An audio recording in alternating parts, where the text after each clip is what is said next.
வச்ச கவிதை இந்த நேசம் இப்பிறப்பும்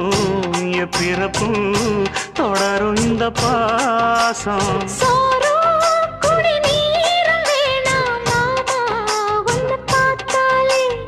ஆறும் பசியாரும் தானாச மொழி கேட்டாலே ஒன்ன பிரிஞ்சிருக்க தன்னன் தனிச்சிருக்க அம்மம்மாடி அப்பப்பாடி என் மனசு ஒத்துக்காது செந்தூர பாண்டிக்கு ஒரு சோடி கிளி கூட